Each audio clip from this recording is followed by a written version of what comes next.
Hello, welcome, welcome, welcome. This is the second time that I'm going live about this. And the reason that I decided to go live twice is um, yesterday when I was inspired to write the article that I wrote. I'm going to go live on Instagram too again. Um, I wrote that article uh, based on due to trauma shock. I was really in shock when I saw um, the docuseries featuring Puff Daddy, and I needed to process it. And so writing is a way that I process. Hence, I will have a third book coming out in February called The Psychopathy of Whiteness. Um, and so I was inspired to write from a deeply personal place because I feel like I don't know. I feel like in this society we are taught and socialized and trained to minimize um, situations and circumstances to specific people in the midst of seeing and witnessing patterned behavior.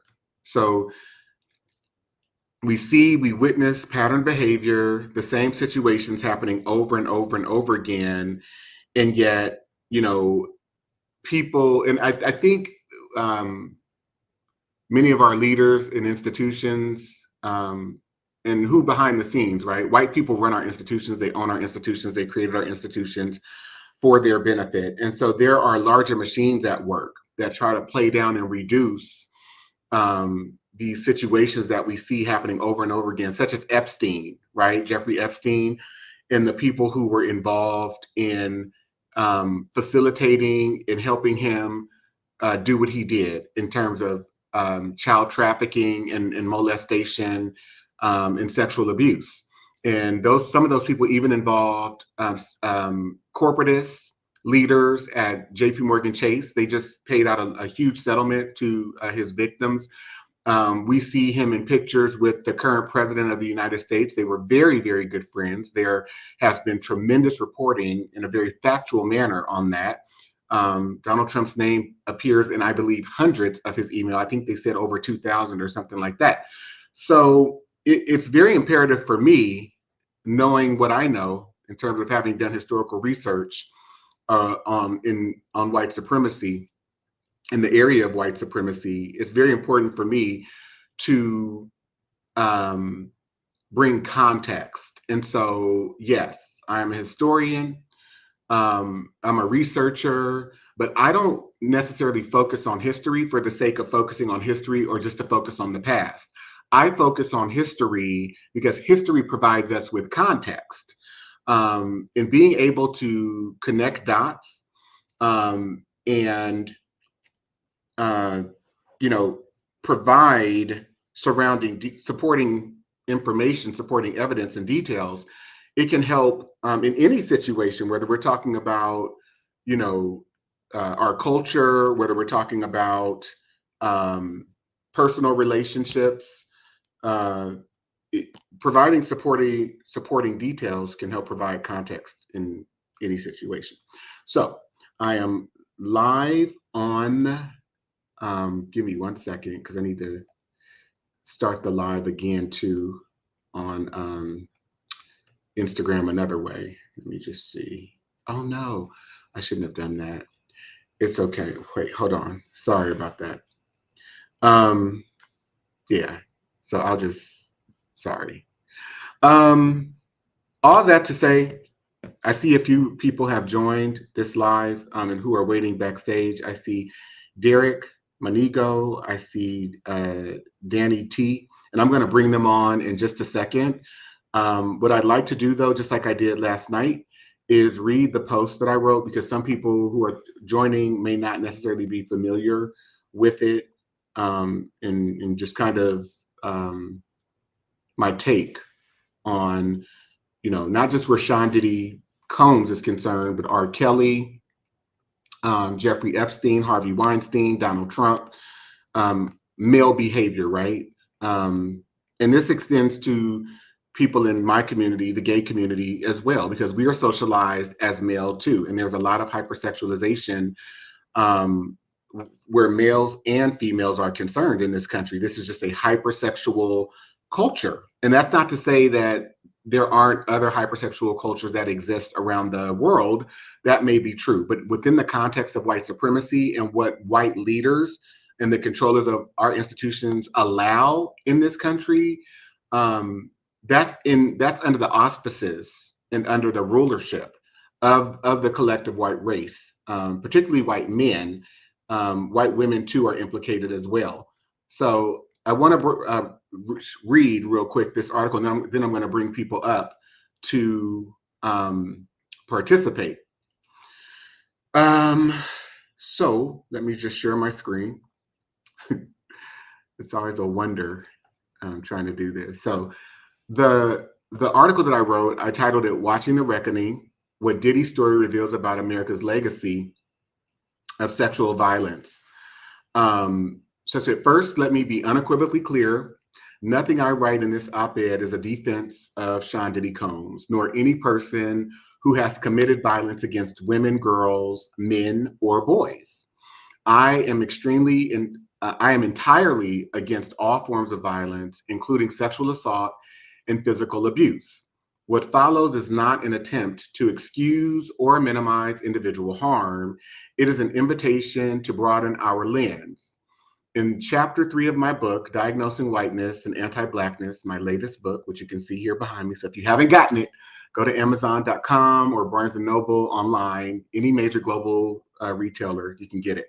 And so Diagnosing Whiteness and Anti-Blackness, White Psychopathology, Collective Psychosis and Trauma in America. In chapter 3, I argue that Black American male behavior, especially in its most harmful expressions, must be understood within the context of the white socio-political order that shaped, constrained, and conditioned Black existence. I do not say this merely to indict white men. I say it because Black people and Black men in particular have been historically socialized within a world structured by white psychopathy, white legal authority, white cultural norms, and white patriarchal behaviors. We cannot understand Black behavior outside the psychosocial, psychopolitical, psycholegal, and psychocultural conditions imposed on us. And so for anyone grappling with what that means or what those words mean, it means that our social norms, our standards for behavior, our standards for what we value, have all been derived out of white people's psychology and their design of this society. We exist within the framework of white supremacy and what white people created in this country, down to their concept of citizenship. And just a quick example, what does it mean to be a citizen in a country that was stolen from other people, treaties broken, the people's lives destroyed because they are made sick by illnesses that are put in blankets? They are killed through militarism, and then you take over a country and you develop a concept of citizenship, and then you decide that you have so much power that you can decide who becomes and who is not allowed to become a citizen, right, within the context of a stolen country. So just one basic example. There are many infinite layers to my work. Our political landscape and how the politics of this country play out, racial politics, gender politics, the political spectrum is a design of white men. The language that I'm speaking in right now is a European language. So we exist within the framework of whiteness and white supremacy. I think that's important. In other words, what America has allowed men to do sexually, socially, legally has always been defined by white male behavior. And I really need us to get that. And that is for the last, 400 plus years now. The origins of American male sexual entitlement. In 1275, under English common law, white men codified a rule at Westminster in England establishing that girls could be married at 12 years old, meaning that they could be married at 12 years old and the relationship could be consummated. And there were stipulations that even allowed girls to be engaged in sexual assault and sexual abuse, which was not considered sexual assault or pedophilia or any word that we have for it in society today. But it was not considered sexual abuse unless the child was under 10 years old, unless the female child was under 10 years, then it would be considered what they called ravishment, which we now call rape. This legal norm, created centuries before the colonization of North America, traveled with English settlers who then founded the American colonial system and our laws and politics and everything, right? They brought that here in the 17th century, in the 1600s, and became grounding precedent for sexual governance in the colonies. So go with me. Throughout the 1600s, throughout the 1700s, in colonial America, the legal age for consent for marriage, for boys, it was age 14. For young girls, it was 12. That goes on for years. Think about how that shapes and forms culture, cultural behavior.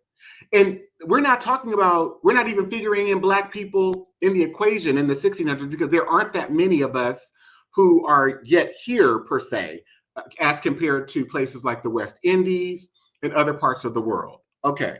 But this is the behavior that white men sanction for themselves, and they are in control of the laws. They are in control of the culture as a whole.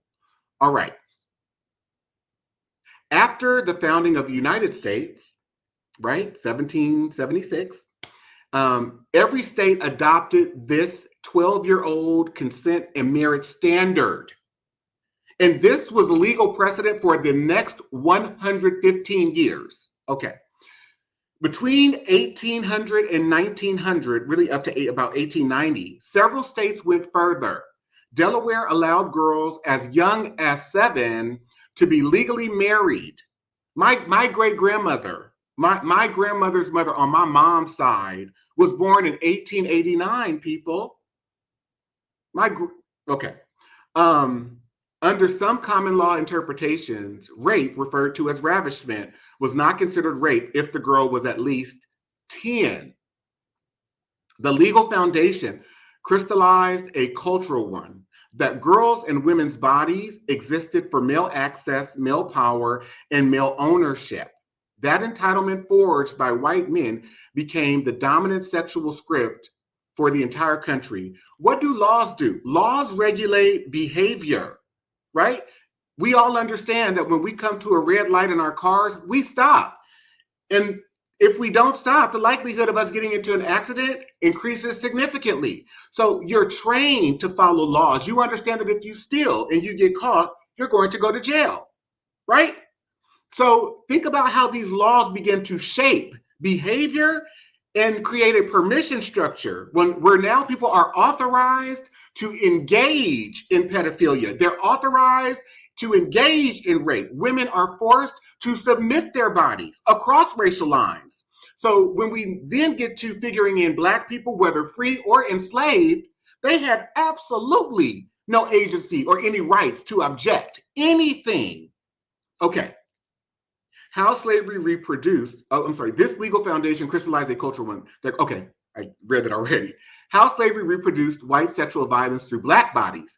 Enslaved African boys and men were forced, under threat of death, torture, or punishment, to rape Black girls and women as part of the slave breeding economy, right? Remember that the institution of slavery is a legal one. It is a political one in nature, meaning that we can subjugate these people because our political stance is that they are inferior, they are heathens because they come from non-Christian countries, and they also have a complexion that is akin to what we associate with evil and the devil. So it's political. That's a political position infused into a legal, the legality, the legal framework of this country, and then made economic. So the intersections of law, politics, and economy are all working at the same time for the pursuit of their dominance and their well-being in North America. Okay.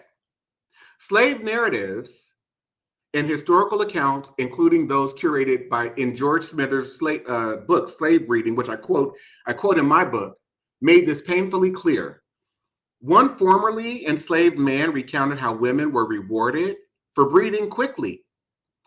And in this particular example, he describes how I think his mom was given prizes because she had 3 sets of twins. Another described his father being forced to choose the most moistest prolific, meaning the youngest, most fertile girls to rape. White men also orchestrated, supervised, and joined these assaults. In the WPA slave narratives, multiple accounts describe enslaved men being forced to rape enslaved women while white owners watched. In one Louisiana narrative, an enslaved woman explained, "Master would make the men go in to the gals he wanted them to breed with. Sometimes he'd stand right there. Sometimes he'd take his turn too." So I really want you to think about, and I'm going to stop this for a second. I'll come right back to it. There is a decision by the Mississippi Supreme Court, State Supreme Court in 1859, where they say that Black women and girls cannot be raped because only white women can be raped because Black girls and women are promiscuous. That they that the regulations of law as they pertain to white people, because white people are essentially moral, can only be enforced and or apply to white girls and women. In this ruling, the court also declares that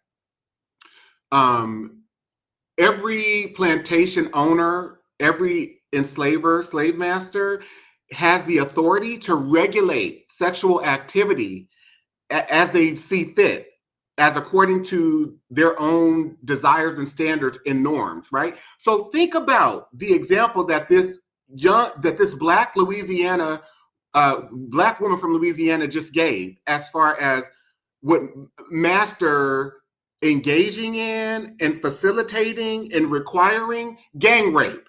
Think about the effects, psychological, emotional effects that has on all the Black boys and men that are on that plantation. What does it make available? What does it influence? What does it authorize? Right? Yes, as a researcher, I have been forced to train myself to psychoanalyze everything. So I just want to bring you all along this journey too.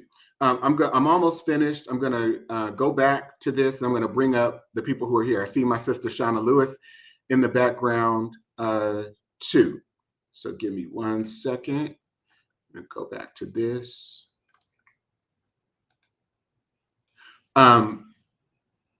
This pattern appears across testimonies in Mississippi, Georgia, South Carolina, and Virginia.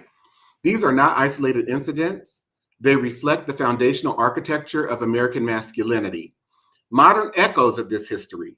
So we must ask, how have these laws, histories, and psychosocial conditions shaped male proclivities, attitudes, and behaviors in our society today, across the spectrum, across race? How has this informed maleness and masculinity? How has it informed gender? Consider Donald Trump's infamous 2005 Access Hollywood statement. When you're a star, they let you do it. You can grab them by the pussy. During his 2022 deposition in the E. Jean Carroll case, Trump doubled down, telling attorney Roberta Kaplan that men have been doing this for 1,000,000 years. He was not speaking personally. He was articulating a cultural truth he believes to be universal and justified. And where did he learn that? From the legal, cultural, and historical permissions white men created and normalized. The hyper-sexualization of boys in America. Across my life and research, I have explored how hyper-sexualization operates in male culture. Boys are often sexualized early and encouraged to see sex as a marker of worth, dominance, and maturity. I, like millions of boys, experienced this directly. I was molested repeatedly between ages 5 and 17 by adults and older adolescents. By ages 11 and 12, adult men in my community told me I should have already lost my virginity, and that doing so earlier than my peers would be something to celebrate. This normalization of premature sexualization is not African. It is not indigenous. It is not rooted in traditional cultural practices from Ghana, Mali, or other West African regions I examined during my research. In these African societies, consent and marriage were culturally governed by readiness, family discussions, maturity, and community approval, not by the predatory entitlement embedded in European legal doctrine and cultural customs and practices. Watching Sean Diddy Combs' The Reckoning on Netflix compelled me to reflect not only on individual acts of harm, but the larger ecosystem that produces, shapes, and sustains male power, dominance, and predation. We're talking about predation. So anytime we use the term patriarchy, we're talking about predators, predation, particularly sexualized male power. If we are going to have an honest conversation about the abuses documented in this docuseries, we must also interrogate what historical forces shaped American masculinity, who defined male entitlement to women's and girls' bodies, what legacies of white patriarchal predatory law do all men, Black, white, and otherwise, inherit today. How do we confront the fact that Black men were coerced into reenacting white sexual violence under slavery, and how did those traumas echo forward? How do we, and I think that I know many people, many Black people that I have spoken to, that I've been close to, that have shared with me that pedophilia was in their families, dating back to, decades ago, right? Uncle so-and-so did this. Grandpa so-and-so did that. Cousin so-and-so got pregnant at 12, 13, 14, 15. How did this evolve? Like, we have to get to a point to where we are willing to trace our history to understand how we have gotten to each place we are in our society today. How do we break cycles of hypersexualization, coercion, and silence in our communities? How do we build a future in which none of this, past or present, is normalized? If these questions challenge you, unsettle you, or push you to rethink what you thought you knew about gendered violence, race, or American culture, I invite you to go deeper with me. This op-ed draws from the research in my book, Diagnosing Whiteness and Anti-Blackness, White Psychopathology, Collective Psychosis, and Trauma in America, and in my forthcoming work, The Psychopathy of Whiteness. Please also feel free to access and take the Diagnosing Whiteness and Anti-Blackness 10-part online series located under the Courses section on my website. We must commit ourselves to understanding these issues not only through outrage, but through context, and to healing the wounds these systems and culture continue to reproduce. All right, we are here, people. So I'm going to bring up my guests who are here.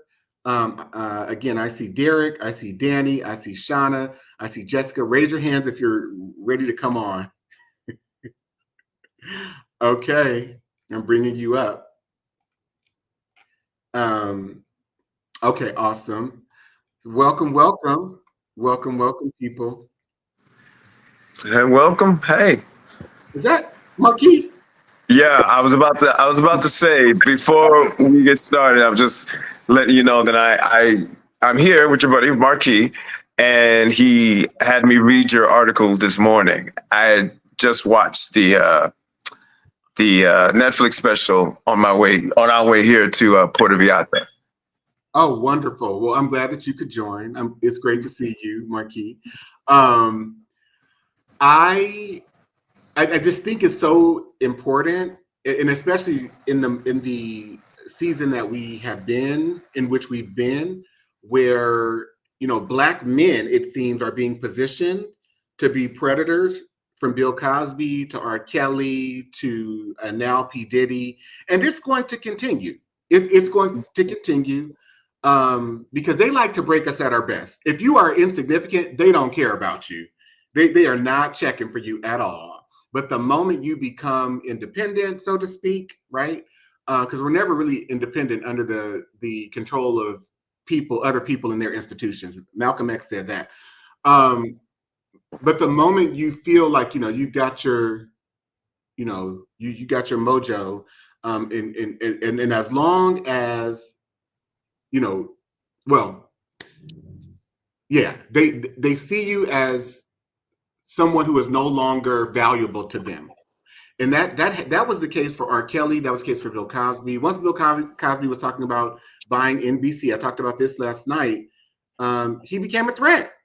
Sean Diddy Combs, he's worth over $1 billion, and he was no longer having to pay the piper. He no longer belonged to Clive Davis the way that he once did. As long as he was making Arista money, as long as he was making the white power structure money, and people were eating and feeding off him, we're not going to address this, even though all throughout the documentary, you can tell people knew it was going on for decades. The same with R. Kelly. As long as he belonged to Jive Records, we're not touching him. We're going to protect him at all costs. Even with a VHS video that I had, right? That floated around the Black community. People were saying it for years out loud. No one ever came after him. It was only when he became an independent agent, and now he's touring and he's making money for himself. He's out of his record deals, all of that. So anyway, I'm hearing some feedback. So I'm gonna ask you all to put yourselves on mute until you come on. So who wants to share first? Because I've said a lot on this topic.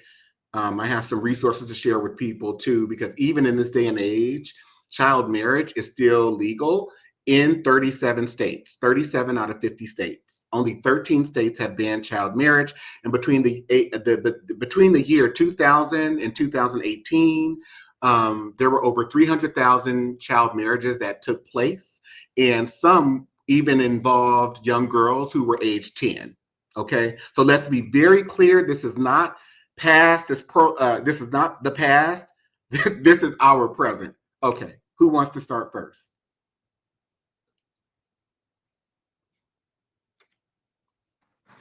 All right, I was going to let ladies go, but I guess I'll go first, if that's all right.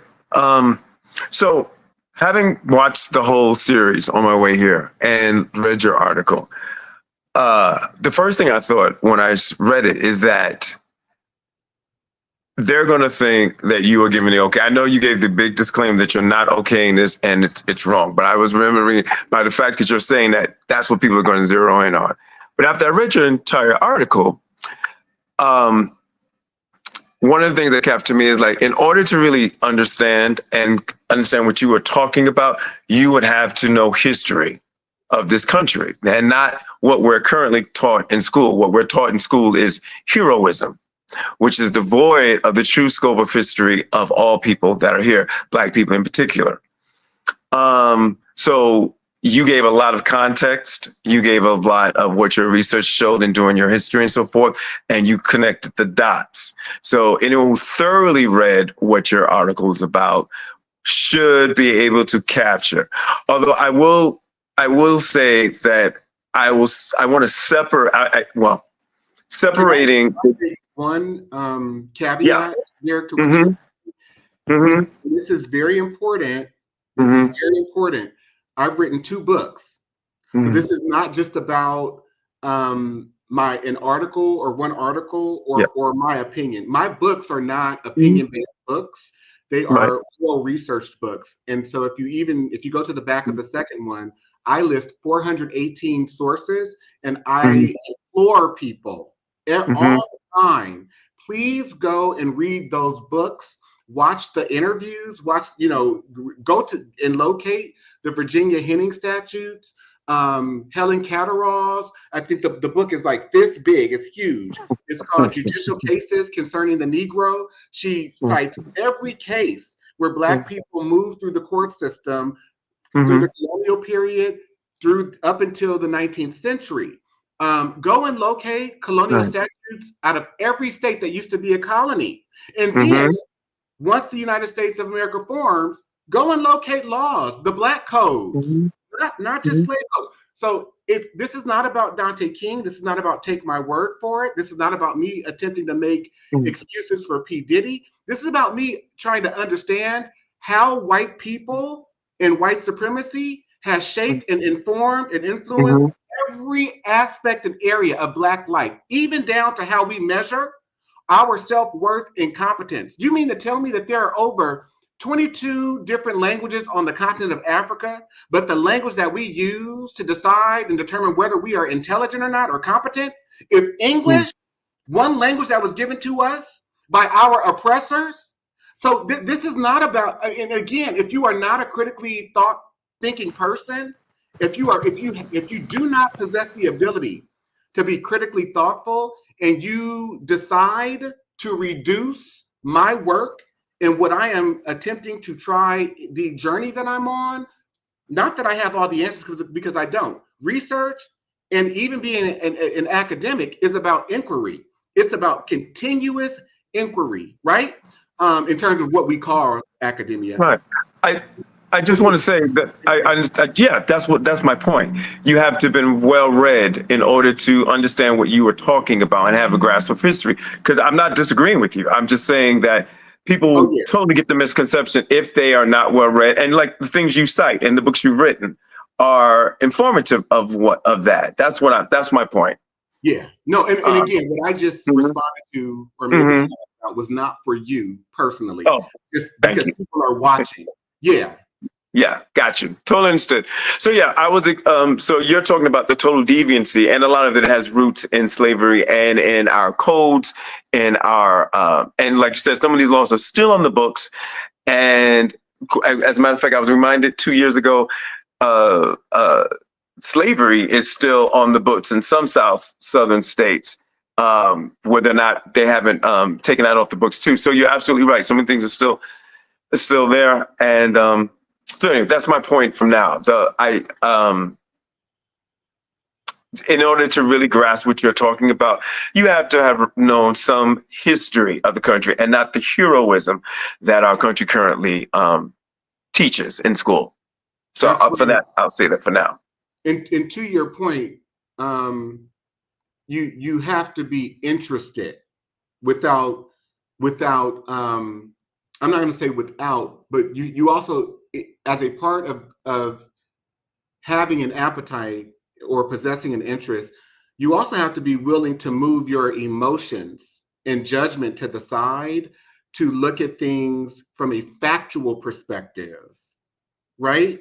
Yes. um yeah, and I also want to make another point, but before I do, I'll bring in some of the others. Thank you so much for opening with what you just stated, because I feel like it's an appropriate disclaimer for this discussion. And so if there are people who are not capable of really opening their minds and ears, this may not be the discussion for you. And the other piece that I'm clear about is that my message is not for everyone. I mean, that's even true within Christian doctrine, Judaism, or Islam. Every message is not for everyone, which is why everyone doesn't subscribe to those belief systems or institutions. And the other piece that I want to say is, just because we all have an opinion or a belief in something does not mean that it's rooted in fact. Fact can be part of someone's belief system, but just because you believe something or feel strongly about it does not make you right. It does not mean that it is factual. Okay. And I am not interested in debating anyone's emotions. That is a waste of time. I am interested in debating fact. Um, Jessica, Shauna, Danny. I'll jump in. I love the fact, echoing the previous collaborators' sentiments, that you refuse to look at this work in a vacuum. You make sure in this piece that we understand the fullness, and then you hold space for Black men, you hold space for these systems, and holding space for trauma at the time. And as a Black woman, as a public servant, mother of Black sons, your article and our documentary, it hit me. My body, the work that I do, and my babies. I have 3 Black. And so looking at how the society that we are in has shaped and championed their hypersexuality is not cool. And I love the fact, the part that hit me in the mouth when I read it was when you said that the rules for sex and power were written by white men for white men hundreds of years ago. And how we're living in a country where the default script for manhood has been essentially your desire matters more than the woman's safety. And that did not start in Black neighborhoods. It started in European law. And I love the fact that you pointed that out for us.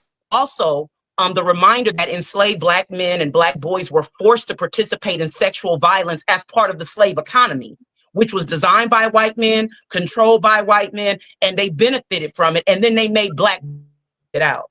So when we talk about problematic Black male behavior without naming that history, we're not telling a complete story. We're blaming the branches while refusing to acknowledge who poisoned the root. Come on. Come on. Great open. Great. Miss Lewis. Absolutely. Okay. Who's next? Yeah, I'll go. Shauna dropped the mic on that though. But I think if we were to, focusing on to Shauna's point on Diddy, there's been plenty of white men recently that have been also exposed for their deviant behavior. There's the guy who created or who was in charge of WWE wrestling. I forget his name, but he's worse than Diddy. And you all have noticed we haven't heard anything about him. There's been no public trial. There hasn't really been much about from his victims. And so the publicity, I think, too, surrounding Black men when these things happen is also showing a reflection of like who gets to benefit from this behavior, who gets a pass from it, who gets to be protected against it, compared to what we're seeing with Black men. I mean, it's this, like I said, this white man who is supposedly worse than P. Diddy. I haven't heard anything about him. Mm-hmm. And yet, and I think it was important what you're saying, Dante and Shauna and Derek, when we have these discussions live publicly on these social media platforms, that a lot of times the history and also the disparities in how white men are able to get away with this behavior. That's not excusing any Black men who do this and not holding them accountable, but it also shows the difference because of how the power structure in the system has been created by white supremacy, particularly white male culture, right? And then to Shauna's point, even thinking about young Black men and seeing how they are preyed on from everybody. So not only do they have the teachers who are hypersexualizing them, their peers who are hypersexualizing them, family members who are hypersexualizing them. Yep. The entire culture is focused on Black male sexuality and also controlling Black women's sexuality as well too. And Absolutely. So I don't think we really highlight the impacts, how that impacts our sons and Black men and how they grow up and are socialized into this hypersexualizing. Mm-hmm. Dante, can I say one thing to Jessica's point? Yeah, what Jessica said, as a public servant, and you've worked in HR in the past, we also see how this shows up on the job. When these people come into the job and they got these same scripts running in their head, we see the harassment cases, we see the abuse and power, and we see how they treat women on and off the job. And so it's manifesting all throughout, not just in the home, not just in our community, but it's also manifesting in the jobs. But we don't take the time to look at it. How many people have lost their job over a harassment case because of hypersexuality, or lost a good retirement, a good pension, got fired over some nonsense and foolishness? And so I love the fact that we are all calling for accountability, but we're also calling for context. Accountability and context, they have to be married together. Well, because the Black American, right? The Black American is the invention of European Americans. It's the invention of white people. We weren't Black when we got here. We were from countries that we came from: Angola, Nigeria, Ghana, Mali. They decided to form a conglomerate based on what Blackness represented in English culture. You know that if you study, if you understand, right? Which is why I've had many of my African friends say to me, Jessica, during the fellowship, Robertson said to us, I came here at 17. I didn't know anything about what it meant to be Black. I was from Ghana, And now everyone's referring to me as a Black person. I wasn't Black. And that's why he rejects the language. There are a lot of African people that feel that way because the native countries that they come from, they don't have a concept for Blackness, which is why it's very important, even in my work, right? When we separate ourselves today as supposedly free Black people, as opposed to the people who were enslaved, we misrepresent history. We tell history based on the delusions that we are taught in the European educational model, which is why I focus on anti-Blackness. And I'm going to share directly, real quick, from my manuscript, because those of you that follow my work and those of you that really know me, you know why I focus on anti-Blackness and not enslavement, because enslavement is a historical institution, but anti-Blackness is psychological, and it is psychosocial and psychocultural, and which is why the treatment of Black people on some levels, it worsens after enslavement is over, because they introduced convict leasing, start arresting Black men, and now these Black men belong to the state and can rent them out. The owners don't have no investment in whether they live or die, and they work them harder. You've got upwards of 1 million Black men who are re-enslaved between 1865 and 1940 under a system called peonage, and girls and children too. And so what I want to share real quick, as I share my screen, I'm going to share directly from my manuscripts. I think this is very important in grounding this conversation and what Derek just said, right? In his reference to enslavement, right? Versus anti-Blackness. This is very important. So just give me 1 second. I want to I'm going to share directly from my manuscript if I can find it. I just had it. And then I'm going to bring in Danielle. Danielle, I did not know that was you. I was like, and then when you came on the screen, I was like, oh my God, that's Danielle. So give me a second. Did you want to go, Danielle, while I'm trying to figure this out? Yeah. First off, I always just am with a lot of gratitude for the framework that your research is providing in the moment, because as we've mentioned, there's just like such a pervasive but also purposeful ignorance that we are fed in terms of our education in, simply the United States. But I have your article pulled up, and the piece that I really keep reading is the statement: this legal foundation crystallized a cultural one, that girls and women's bodies existed for male access, male power, and male ownership. And so I'm thinking about how seductive racism and white supremacy are, where the women who have themselves, the white women as well, have been in a structure where they should seek protection. And all they can see is, thank goodness I'm not Black. Thank goodness there are other people to be subjugated, while never actually achieving any sort of safety for themselves, because they just hope that other people will be brutalized, I guess, more than them, is kind of how I take it. And then more in terms of like the current moment, admittedly, I have not watched the documentary, but I don't know if you know, but a lot of my work deals with the concept and conversations around sex offenders and criminalization and things of the sort. And so for me, it's like, we now as Black people are caught in like this catch-22, where we should be glad that someone is being held accountable, especially that has done such massive harm to Black women and girls, and like you said, men and boys as well. But then we struggle because there's that white-Black dichotomy of like, well, if this person is held accountable, why aren't there more people held accountable? And I'm like, no, I want everyone who is doing harm to be held accountable. And I think that's true for all of what we're saying, but we still struggle with that, because we say, well, if it's not going to be fair, then why is it just fair on this side? Or like, it feels like another layer of oppression when someone who is doing wrong while also being Black is in that system that is definitely punitive, when other like clear instances of non-Black people are in that. And then the last thing I just would say is, like, in my conversations, we as Black people hold that difficulty because we don't want to put our other Black people in the system. So when I know that my brother is a such and such, or my uncle is a such and such, but the carceral option is I will put them in a system that will lock them away, and there's no help. Do you know what I mean? Like there's no actual like proper response to the behavior. And so, yeah, you got me all zigzaggy, you know? I want to be very clear, and I want to say this. I am all for accountability where all violence is concerned, right?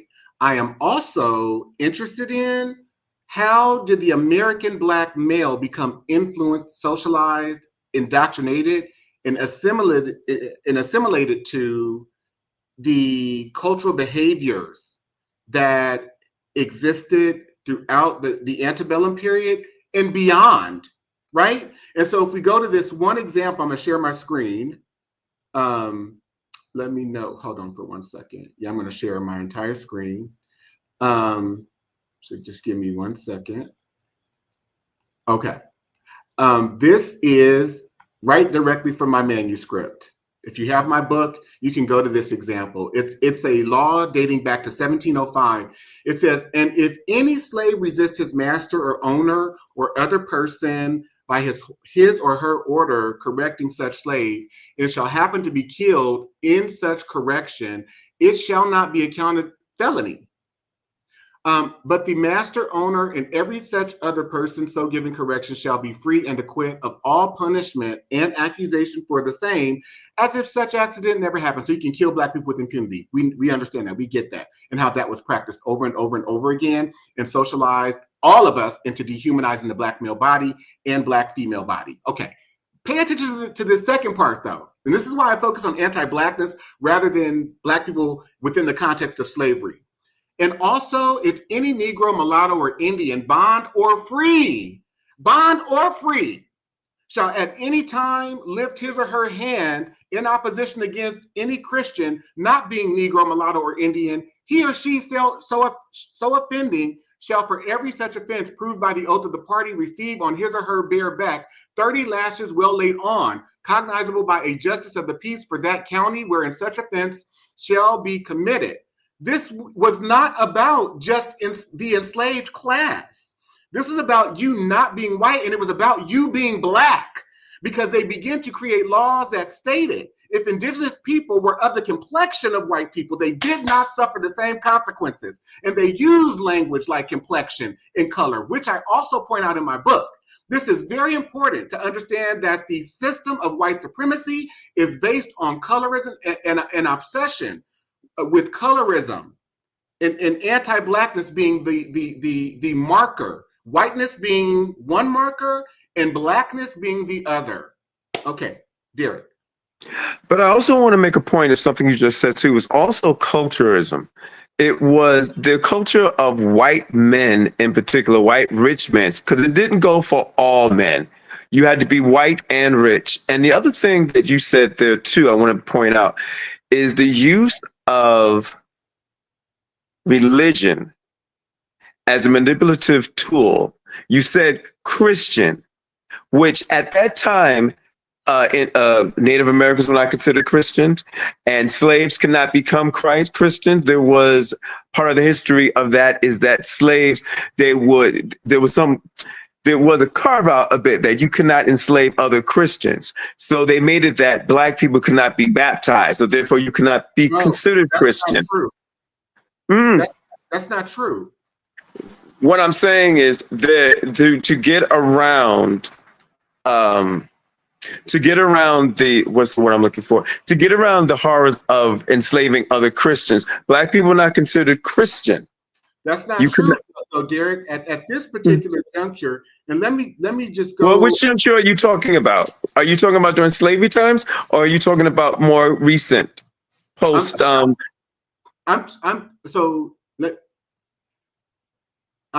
talking about during the 17th century into the 18th century. There were specific laws, mm-hmm. and two of them, and I'll show them on the screen. Okay, there were more than two, but these are what are considered conversion laws, right? And so mm-hmm. I go to a law in 1667 where mm-hmm. they start to convert both Black and indigenous people into Christianity. And I'm going to actually share slides from a deck that I typically present from. So here goes me and my color my color coded deck. So this is 1667, right? And this is an act declaring that baptism of slaves doth not exempt them from Right. bondage. So That's what I was talking about. Right. so it's important to understand that Christianity prior to this juncture or at this juncture came with the benefit, where Europeans were concerned, it came with the benefit of freedom. Okay. And so what they do in this law is they say, where are some doubts whether, enslavers, people who own slaves, can baptize Black and Indigenous or African and Indigenous people into the religion of Christianity, because the doubts were this. We've already stated within the colony in the context of Virginia, right? New York, 1664, and the Maryland, 1671, that these people, based on them coming from non-Christian countries, they are to be enslaved. Now we're dealing with the dilemma of whether to baptize them, because we understand under English common law that if we baptize them, by nature of the law, they become free. And so you've got colonists that are struggling like, oh my goodness, what do I do? Because I want to make them Christian. We've got to convert them, right? But they're dealing with babies, but this law also deals with adults as well. So they implement this law and they say, whereas some doubts have risen whether children that are slaves by birth and by the charity and piety of their partakers, and the piety of their owners, made partakers of the blessed sacrament of baptism, should by virtue of their baptism be made free. It is enacted and declared by this grand assembly and the authority thereof that the conferring of baptism doth not alter the condition of the person as to his bondage or freedom, that diverse masters, freed from this doubt, may more carefully endeavor the propagation of Christianity by permitting children, those slaves, or adults, those of greater growth, if capable, to be admitted to that sacrament. So you can baptize these Black and Indigenous people who are slaves, but they will not become free. Right. That's the point I was making, that was the dilemma that they found themselves in. And then, of course, made this carve out that Christianity in and of itself, but they definitely use Christianity to enslave your mind. A lot of these rituals that you're talking about that we have indoctrinated and then brought into this century are from that manipulation. That was one of the many things used to manipulate us into taking on these, like beating your kids. Because Derek, to your point, right? Similarly to how the law works, once you indoctrinate people into your belief system, what does that do to their behavior? How does it then shape the behaviors that they act out, the cultural customs that they adopt? And so the second example that I will share with you, and again, there are many, many, many more, is the law in 1682, which by 1682 in the same colony, Virginia, this law says, whereas some doubts have arisen whether Negroes, Moors, mulattoes, or Indians, which are imported into this country by sea as servants, shall be accompted and be slaves or as servants, be it therefore enacted that all servants which shall be brought or imported into this country, either by sea or land, whether Negroes, Moors, mulattoes, or Indians, shall be slaves, and as such be here bought and sold, notwithstanding a conversion to Christianity afterwards. It's being required. It's being required, and they've already done away with the caveat of freedom. So I have examined in my work over 50,000 legal examples dating back to the colonial period into the formation of the United States up until today, which is why in my book, The Psychopathy of Whiteness, I talk about the weaponization of legality, the weaponization of white supremacy as culture, the weaponization of the educational system, the weaponization of economics. All of it is a representation of white supremacy. And I think because to the first point that you made, Derek, which was so profound, because we don't learn the truth about our history, we are sold a delusion that when someone comes along and brings forth information because they have done their research, such as a Malcolm X, such as a James Baldwin, such as a W.E.B. Du Bois, they become a threat and people resist them. You know, my mom told me, she says, you know, back in the 60s, we thought Malcolm X was crazy. And here we are today, understanding that everything he was trying to say to us is true. Who's next? I see some other people over there with you, Derek. So, and Marquis, you haven't spoken. Okay, so Marquis is here, and also your buddy Denard is here. So if anyone of y'all want to say something. I know him too. Hey, Denard. Hey, Derek. Dante. Hey, I first want to say, you know, thank you for creating this platform. You know, I've known you a long time and followed your work and, you know, read a lot of your book. Being a mental health therapist and being a mentor and role model for so many Black boys in San Francisco that fall into the abyss of hypersexuality, offending women. I also, too, want to say thank you to all the Black women that are here because it's important because you guys carry the weight raising a lot of Black boys now who are fatherless due to a system, due to fathers falling, you know, and succumbing to behaviors that were put before them and that they've, you know, basically fallen to, for lack of better words. But it's important to have these discussions. I know that I was put here for a reason, to be a spokesperson for young men, to fight for them not to become a part of a system created to take them down, to lower, you know, to lower standards for them in every institutions, from schools to homes, in jobs, and beyond. So I joined this discussion to listen, to become more informed. You know, I had a couple of my buddies here. We were on vacation in Puerto Vallarta, but it was important to take a minute out to listen and to, you know, hear what you have to say, because I'll be able to take that back to mothers, to people I run, you know, past and, you know, and have discussions with on my job in San Francisco, where, you know, recidivism rate for young boys who offend, who have no one speaking for them, is unbelievable. Yeah. And you know me, so you know my fight goes beyond me, you know. And so I'm just thankful, you know, to what the ladies said here, you know, speaking about young men, human resources. You know, I deal with all those, you know, in my job with the city. This is just an important conversation to have, and you inform me, you know, and inform others. And I'm really, really thankful for you, brother. And all those who shared, because I take that in.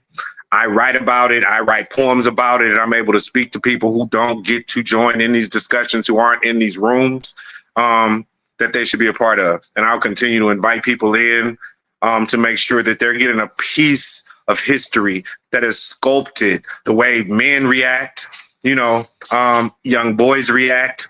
And that a lot of times, for what I see, that mothers have to pick up the pieces for these young boys and help rebuild them.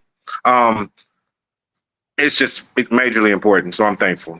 You, for sure. And I also am thankful for you, because, to, like you said, we have known each other for a very long time. And I have experienced you, you know, getting up at 1:30 in the morning, 2:30 in the morning, or, you know, we text and you telling me that you were at the hospital or, you know, someone was murdered, and you have taken and absorbed a lot of the trauma that comes along with your job personally. And I've seen the wear and tear on you. I see your heart. I know that what you do it because you are called to do it. And you're so committed to our community, to young Black people. And you have been a servant. You've been a true servant, you know. So I thank and appreciate you too, Marquis. I really do. And I uplift you tremendously. Thank you. So we're gonna, you know, I didn't plan to be on here all night. I too am on vacation in Turks and Caicos, so I am not gonna be on here, y'all. Okay, because I was on last night. Danielle, Jessica, do you guys have anything else you want to share? Oh, go ahead, Danielle. I'll just jump in quickly. You know, I'm just also observing, like in the historical narrative, but also in the like present moment that you're helping us grapple with, is basically bully behavior. I don't know how to describe it better, right? Like when I see a bully, I know that that's a person that's been bullied and that therefore understands that people get away with bullying, and therefore there's also a seduction to being a bully, and that they just need to find a way to flip their oppression into oppressing someone else. And so it's like, okay, white women are glad that there are Black people to oppress. Black men are potentially experiencing the opportunity to oppress other women or Black women or others. And it's like, you know, I really appreciate the comment that the man just made about like the work that we're doing in the communities right now, the conversations that we need to have with our young people. I really want them to understand that what they're grappling with has a historical and like enduring narrative that is really, like you guys mentioned, a part of a culture and a socialization, because so many people have come to think that being the oppressor is I don't think cool is the right word, but definitely like the beneficial thing to do. And so I should just find someone so that I can hurt less. Do you know what I mean? And so I think we got to deal way more with the amount of hurt that people have. The other quick thing I was thinking about is, because you teach us a lot to think about words, and this idea of promiscuity and women, especially Black women, being promiscuous, while literally being told that we have to cover ourselves or control ourselves because other people will not be able to control themselves if they are in our proximity, if they are near us. And so that the fact that none of that is ever labeled as promiscuous, none of that is ever labeled as like low self-control, or, you know, those are things that, you know, I'm wrangling with this evening. Thank you. Thank you. 100%. And what you're describing, Danny, is predatory behavior from both white men and white women. And Dante and I talk about this all the time. There's a way that they are towards us that we would never be towards them. And I think that because of everything we've gone through and the anti-Blackness culture, it really reduces our humanity, particularly for Black men. And I think I mentioned this last night. What I really grieve when I hear the cases of Diddy and R. Kelly is that inner child. Like they were totally traumatized, abused. I mean, you can see, just like to your point, Danny, about the bullying being bullied, right?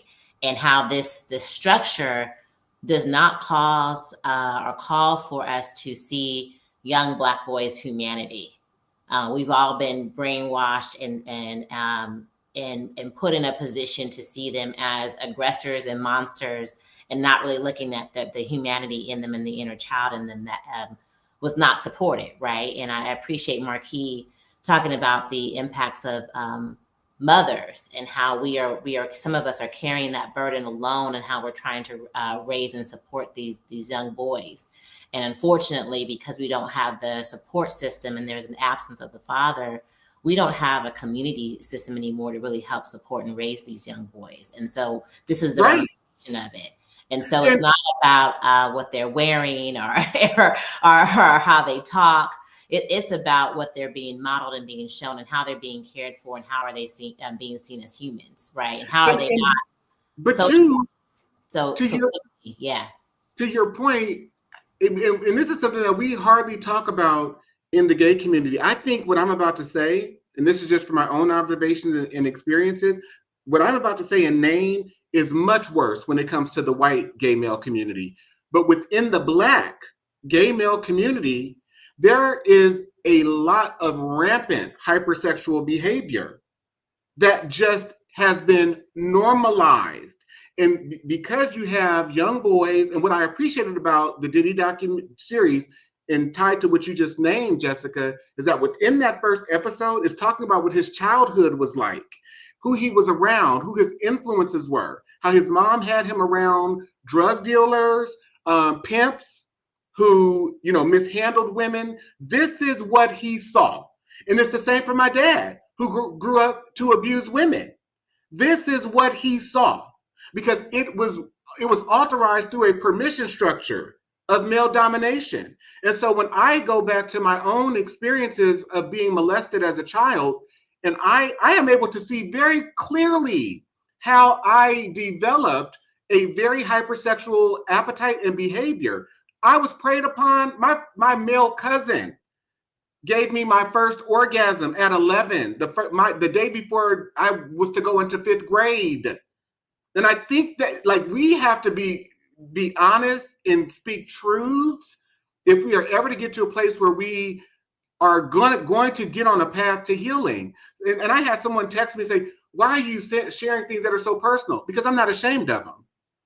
They happened. The only way I would want to hide or be secretive about anything that has gone on in my life is if I was, participating out of a place of shame, right? Masked as privacy, right? We like to do the privacy thing. But anyway, or discretion. Anyway, the last point that I want to make, and I think this is so important in framing my examination of history, of Black socialization and the socialization into Blackness under a white ecosystem is, and I'm just going to share this. We must understand, because people say, well, what do you mean? Yeah, this country was founded by white men, but what do you mean it was founded based on white supremacy, right? Or whiteness, right? Again, going back to the law, this is 1790, being enacted by the Senate and House of Representatives of the United States of America, of Congress assembled, that any alien being a free white person who shall have resided within the limits and under the jurisdiction of the United States for the term of 2 years. The predicate is whiteness, and it does not matter if you're poor or rich or anything, as long as you are white, which is why then you need amendments to then try to include people from other communities, from other groups, because this country was founded by white people for white people. It was not founded for Black people, and any Black person thinking that, the masses of Black people who were formerly enslaved through the 14th Amendment, they gained citizenship. How do you gain citizenship by someone else's definition and someone else making a provision for you when they've stolen the land? That's insane. So we all need to realize that we are subjects here. We are subjects here, and for the amount of terrorism that white people have done around the world, that they are now seeing they're coming into their own demise and destruction based on the BRICS organization, these non-white countries that have gotten in bed with Russia and created their own global economy outside of US being the global standard for economics, the economic system, the global economic system. We need to understand that this was, as people speak about this country as an experiment, that's all it was. That's all it is. And that's all it ever will be. Because if other forces join together against the United States of America, which is happening right now at this moment, it's done. So any Black person, the Black American, of the black middle class, of the Black bourgeoisie, who have tied their identity and their long-term standing in the world to white culture and white institutionality, and speaking about generational wealth this and generational wealth that, watch what happens over the next 200 to 300 years. Just like the Moors ruled in Spain for 700-800 years, it's only been how many? 250? And I don't think we're going to see 500. But that's neither here nor there. I didn't come here to discuss that tonight.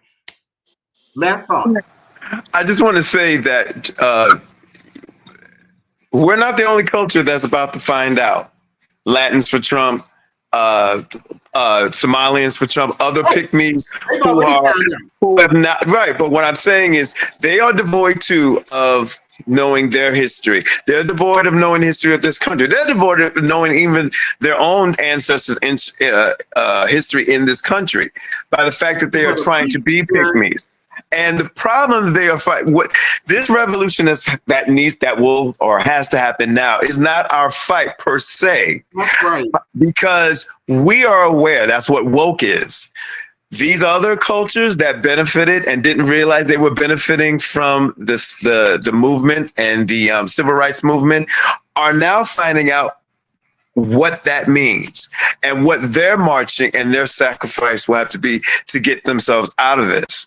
I've been watching, and I hate the fact that I get a little tickle out of this, watching all these pick-me groups and, you know, the Latins for Trump. I will vote for Donald Trump.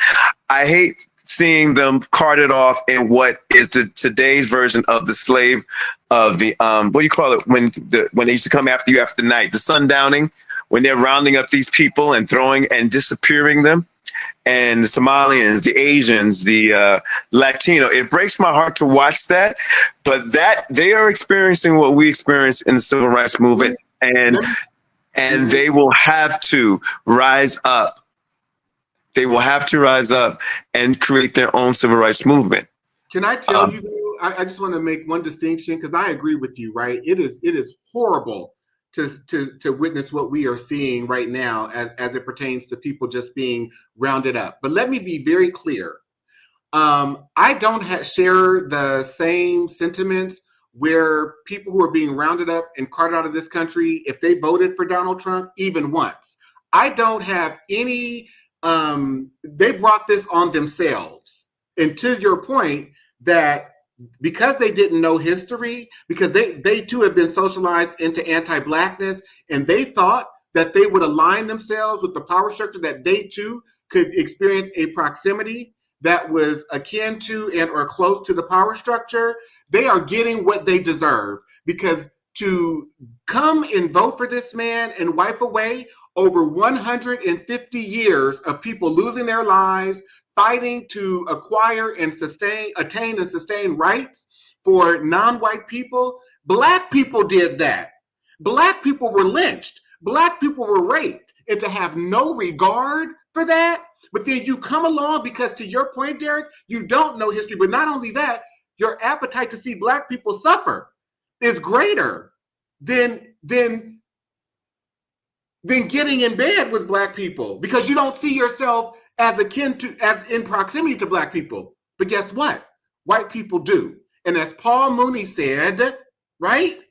Every Black person will get their inward wake-up call. And that's what these people are getting. If you voted for Donald Trump and you are not a white person, you are getting your wake-up call. And you did this to yourself. You did this to your family, right? And I'm saying this from a historical and legal perspective, a historical political perspective, a historical economic perspective. If you are not white, you are the help to this country. And guess what? Because all of those countries have band together, Brazil, Russia, India, China, now South Africa, and some of the other countries, and they're called the BRICS nations, and they have a GDP that is worth 35%, while America's in the G7's GDP is only 28%. Guess what white men in this country have decided? They have decided, as I learned when I was in banking for almost 20 years, there are two ways that you make money. One is through revenue generation, right? So we're going to tariff the world because we're jealous of what these mostly non-white countries have been able to put together behind our backs. And now they're trying to compromise us. And the other way that you make money is cutting from the bottom line. And white men in America have decided that there is a surplus of people in this country and that they need to do away with them. That is why they are cutting healthcare and don't want to globalize or nationalize a healthcare system. That is why more than 300 Black women lost their jobs once Trump got elected up and through June. That is why I'm getting calls every day from Black and brown people who said, I was laid off from my job. I was dismissed without cause, and I can't find a job.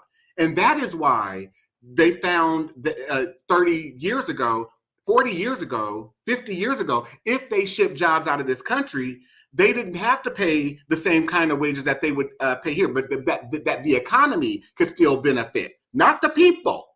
We have to understand that white capitalism does not care about people. Whiteness does not care about people, to the degree that they're even willing to compromise each other. I was about to say they're willing to X some of their own too for that purpose. Yes. A lot of poor white people. Yeah. Absolutely. So I just think, again, my historical and political analysis does not come from a place of my opinion, but through studying these institutions, through studying how they operate, through studying who's been in control of them and their motives. We have to understand people's motivations if we are ever able to understand why things are happening. Because as psychologist Dr. Amos Wilson said, point out any Black person's problem or point out any problem that the Black community is having, and I will show you who's benefiting from it. So if we're talking about the educational system, right? And we're talking about a system where they've now set up special education. Let's go back to 1974 and the what is it? The Juvenile Delinquency Act, where they passed legislation to start to develop juvenile systems all over the place, because by 1973, you had suspension rates that were up. You had the criminalization of young Black men that was up, being suspended from school. You know, they're loitering, they're doing all this, just like the slavery days. And now we're going to round them up and put them into juvenile hall. But not only that, we're going to economize this institution, and we're going to employ people to watch these children, to teach these children, to provide therapy services to these children. And every single one of these industries is economized. And then we get American people to buy into a system of psychiatry that only dates back to the 1800s, only the 1840s, right? And you've got mass agreement on theories that white men are in control of. And so we're going to say that Black people suffer in the area of phrenology, polygenism. Now, you know, these new diagnostic theories around ADHD and neurodivergence, all of it's made up. And it is according to one group's perspective. But if you can get a whole society to buy into it, economize it, and now you've got the pharmaceutical industry where now, Derek, I can misprescribe for you and further organize you into disorganization. I mean, we have to understand who's benefiting, right? When we talk about GDP, what are we talking about? We're talking about the gross domestic product. We're talking about bidding on people's labor, production, gross domestic production. That is a measure of human labor and how it fits into the white capitalistic model. And it's on the stock market. People are benefiting from how much revenue is going to be produced for the economy. So again, I'm done. I didn't get on here to talk about all of this tonight, but there are so many layers. There are infinite layers to my journey in trying to understand how all of these systems work together and how they inform our culture and the way that institutions operate and how they affect people, whether positively and or negatively. And we can racialize the positives and we can racialize the negatives. Last thoughts, Danielle, last thoughts, Derek.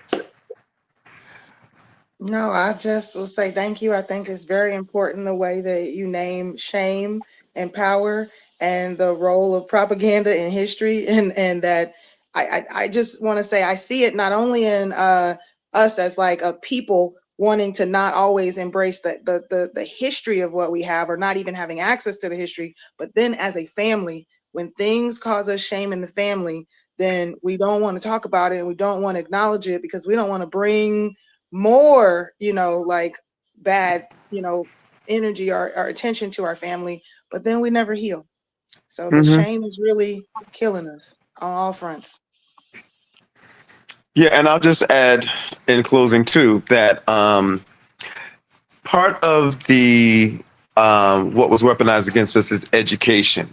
We were made to feel like being smart was not what we needed to be. I remember when I went to the Army, back in the day, I had I passed a test that allowed me to be many things other than just infantrymen.